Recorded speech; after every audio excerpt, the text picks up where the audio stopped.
Assalamualaikum warahmatullahi wabarakatuh. Halo semuanya, halo teman-teman. Yang terhormat, dosen pengampu kami, Bapak Apoteker Abdul Wahid Sulaiman, SPAM, MFAM, dan teman-teman sekalian yang kami banggakan.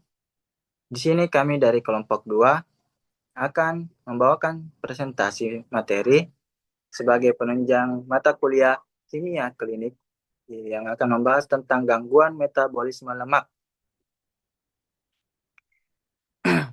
Sebelum itu, mari kita kenal lebih dahulu dengan anggota-anggota dari kelompok kami, yang dimana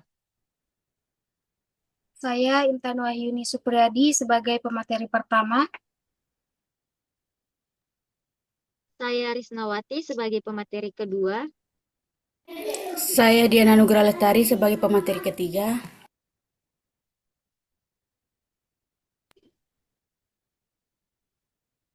Saya Siti Surafan.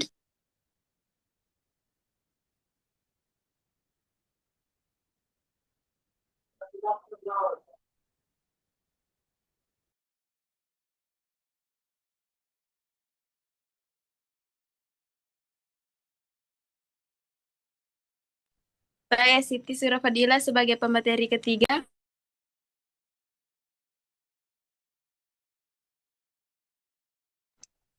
Saya Nurul Akida sebagai pemateri 4. Saya Tri Agustin sebagai pemateri kelima. dan saya sendiri Muhammad Zainal Ansori Natsir sebagai moderator sekaligus sebagai pemateri ketujuh. Baiklah teman-teman, langsung saja untuk mengefisienkan waktu, kita akan masuk ke materi. Untuk pemateri pertama, dipersilahkan. Oke, baik. Jadi di sini saya akan menjelaskan mengenai apa sih itu dari kimia klinik, di mana kimia klinik ini adalah ilmu yang mempelajari tentang teknik terhadap darah, urin, sputum atau yang biasa kita sebut ludah atau dahak, cairan otak, ginjal, dan sekret-sekret yang dikeluarkan. Pemeriksaan laboratorium yang berdasarkan pada reaksi kimia dapat digunakan seperti darah, urin, atau cairan tubuh lainnya. Terdapat banyak pemeriksaan kimia darah di dalam laboratorium klinik, antara lain itu seperti uji fungsi hati, otot jantung, ginjal, lemak, lemak darah, gula darah, fungsi pankreas, elektrolit, dan dapat pula dipakai di beberapa uji kimia yang digunakan untuk membantu menegakkan diagnosis. Diharapkan pelayanan pemeriksaan kimia klinik ini di laboratorium kesehatan agar dapat terlaksana dengan efektif. Ya, jadi kita langsung saja masuk ke materinya, di mana materi kami metabolisme lemak, di mana metabolisme ini menggambarkan serangkaian reaksi kimia yang memecah senyawa kompleks menjadi senyawa sederhana, atau bisa disebut katabolisme, atau membangun senyawa kompleks dari senyawa sederhana atau anabolisme. Itu menurut Mas Tuti dan kawan-kawan tahun 2024. Kemudian lemak itu sendiri diistilahkan juga dengan lipid. Ini merupakan senyawa biologik yang sebagian besar atau seluruhnya terdiri dari gugus nonpolar sehingga bersifat tidak larut dalam air. Berdasarkan struktur kimianya, lipid adalah ester gliserida dengan jumlah atom lebih dari 10 yang terbentuk dari reaksi esterifikasi antara asam lemak dan gliserol. Itu menurut Rahman dan kawan-kawan tahun 2024. Oke, jadi bisa kita simpulkan bahwa metabolisme lemak adalah serangkaian proses biokimia dalam tubuh yang melibatkan pencernaan, penyerapan, transportasi, penyimpanan, dan pemecahan lemak untuk menghasilkan energi maupun membentuk senyawa penting. Oke, selanjutnya saya serahkan ke pemateri selanjutnya. Oke, di sini saya akan menjelaskan tentang bagaimana mekanisme lipid. Nah, bisa dilihat pada gambar bahwa triglycerida Trigliserida dapat disintesis dari asam lemak, kemudian asam-asam lemak ini diaktifkan menjadi asetil koenzim A oleh koenzim asetil koenzim A sintes dengan memakai ATP dengan koenzim A. Dua molekul asil CoA ini bergabung dengan gliserol 3 fosfat untuk membentuk 1,2 diasilglycerol fosfat atau fosfadidat yang terjadi melalui dua tingkatan yang dikatalitis oleh gliserol 3. Kemudian, satu asli gliserol 3 fosfat, asil transferase, fosfadidat dikonversi oleh fosfadidat fosfadirase menjadi 1,2 diasil gliserol. Nah, dalam mukosa usus di sini jalan monoasli gliserol ada di mana monoasli gliserol dikonversi menjadi 1,2 diasil gliserol. Kemudian asetil koenzim A ini diesterifikasikan dengan diasilgliserol membentuk triasilgliserol yang dikatalitis oleh diasilgliserol asli transferase.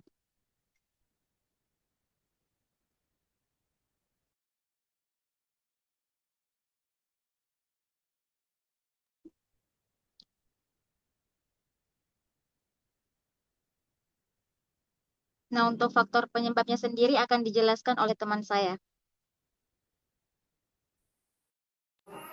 Baik, adapun faktor penyebab dari metabolisme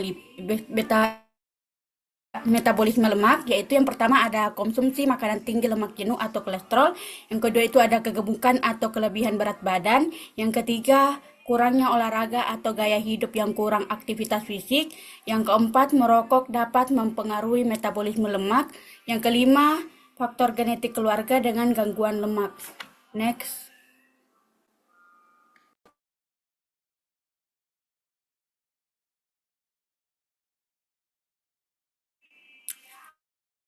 Baik, adapun penyakit yang kita ambil, yang pertama itu ada penyakit obesitas, jadi mana kita perlu ketahui bahwa obesitas adalah berasal dari bahasa Latin obesitas yang berarti lemak atau gemuk, atau dapat diartikan secara pengertian bahasa yakni kelebihan makanan. Pengertian obesitas atau kegemukan menurut WHO adalah kondisi medis di mana tubuh kelebihan lemak yang memiliki akumulasi berefek negatif pada kesehatan yang menyebabkan berkurangnya harapan hidup dan atau peningkatan masalah kesehatan menurut Sumbono Awung 2021. Next, saya berikan ke pemateri selanjutnya.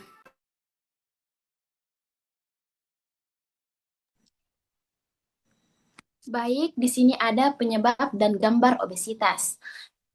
Yang dimana obesitas merupakan salah satu faktor resiko penyebab terjadinya penyakit degeneratif seperti diabetes mellitus, penyakit jantung koroner, dan hipertensi. Obesitas umumnya menyebabkan akumulasi lemak pada daerah subkutan dan jaringan lainnya. Salah satu cara yang digunakan untuk mengukur lemak subkutan di lengan atas yaitu mengukur tebal lipatan kulit trisep. Pada anak dan remaja pada usia dan jenis kelamin sama dikatakan obesitas apabila tebal lipatan kulit trisep berada di atas persentil ke-85. Lalu apabila tebal lipatan kulit trisep menunjukkan di atas persentil ke-95, anak atau remaja dikatakan super obesitas. Kemudian kelebihan berat badan atau obesitas juga dapat menyebabkan kadar LDL darah tinggi. Dengan olahraga teratur membantu dalam mengelola faktor risiko ini. Penyebab utama dari kolesterol tinggi adalah faktor genetik di mana tingkat LDL yang sangat tinggi ditemukan pada orang-orang yang kondisinya mewarisi hiperkolesterolemia familial. Kadar kolesterol yang abnormal juga dapat menjadi sekunder penyakit diabetes. Hati atau penyakit ginjal, sindrom ovarium poliksitik, kehamilan dan kondisi lainnya yang meningkatkan kadar hormon wanita dan kelenjar tiroid kurang aktif. Menurut Sumbono Agun 2026. 2016.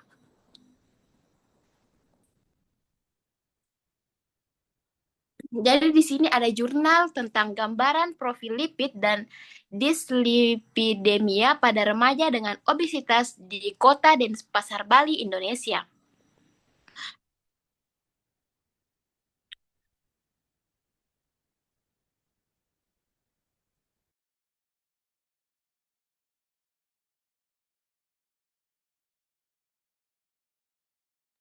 Saya berikan kepada pemateri selanjutnya.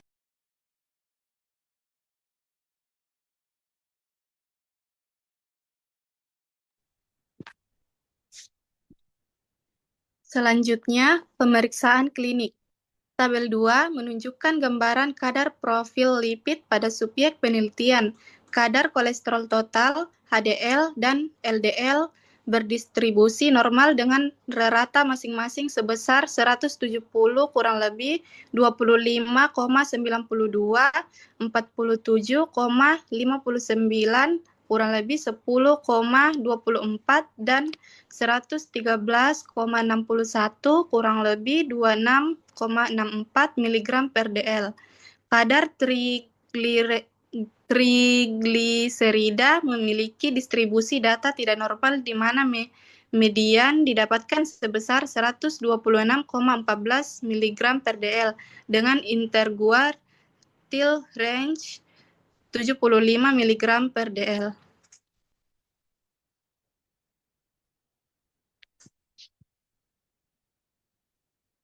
Selanjutnya ada jurnal pelayanan screening obesitas dan obesitas sentral pada populasi lanjut usia melalui pengukuran indeks massa tubuh dan lingkar pinggang.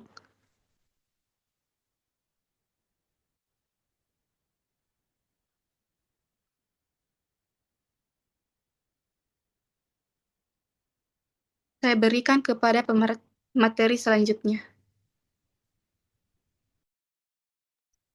Baik, di sini ada pemeriksaan penunjangan. Berdasarkan klasifikasi IMT dari Badan Kesehatan Dunia atau WHO, untuk populasi masyarakat di Asia Pasifik, didapatkan responden yang memiliki status gizi berat, badan kurang normal, overweight, dan obesitas. Masing-masing adalah 11 orang atau 18,3%, 38 orang atau 62,30%, 9 orang 14,75%, dan 3 orang 4,92%.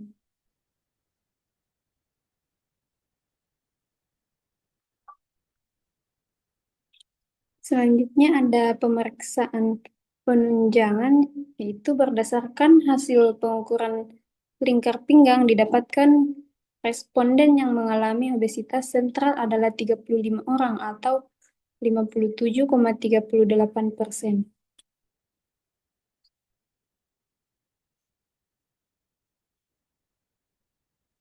Selanjutnya saya berikan ke pemateri selanjutnya. Baiklah, sekarang kita masuk untuk pembahasan kolesterol. Nah, kita perlu bahas kolesterol karena gangguan metabolisme lemak dapat meningkatkan kadar kolesterol, di mana kolesterol merupakan zat yang berguna untuk menjalankan fungsi tubuh. Kolesterol berasal dari lemak yang menghasilkan 9 kilokalori per gram lemak yang dimakan. Sementara itu, karbohidrat dari tepung dan gula hanya menghasilkan 4 kalori. Lemak yang termakan terdiri atas lemak jenuh dan lemak tak jenuh yang masing-masing dibutuhkan tubuh. Selain berguna untuk metabolisme, kolesterol juga berguna membungkus jaringan saraf atau mielin, melapisi selaput sel, dan pelarut vitamin. Pada anak-anak, kolesterol dibutuhkan untuk mengembangkan jaringan otaknya. Kolesterol hanya diperoleh dari makanan yang terdapat pada hewan, seperti otak, jeroan, daging, dan kulit ayam. Nah, penyebab dari kolesterol itu sendiri, kemudian gambaran dari kolesterol dapat kita lihat seperti ini. Di mana penyebab meningkatnya kadar kolesterol paling banyak disebabkan oleh asupan makanan yang banyak mengandung lemak jenuh. Nah, pola hidup yang tidak sehat dan seimbang, gaya hidup yang salah, dan kebiasaan buruk yang menjadi rutinitas sehari-hari. Beberapa hasil telah ilmiah mengenai penyebab tingginya kolesterol darah diantaranya dapat juga karena kebiasaan merokok, menurut Aulia dalam Dik tahun 2009.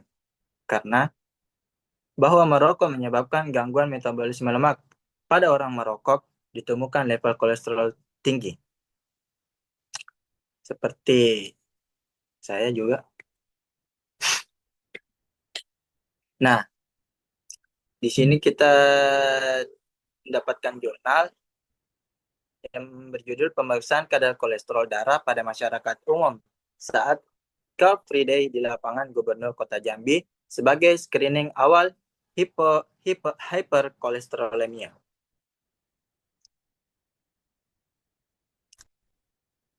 Yang di mana hasil penelitian dari jurnal mendapatkan pemeriksaan kolesterolnya itu pemeriksaan screening kadar kolesterol darah merupakan pemeriksaan penapisan awal untuk mencegah komplikasi lebih lanjut akibat kelainan hyperkolesterolemia dari seseorang yang apabila komplikasi tersebut telah timbul akan dapat menurunkan kualitas hidupnya.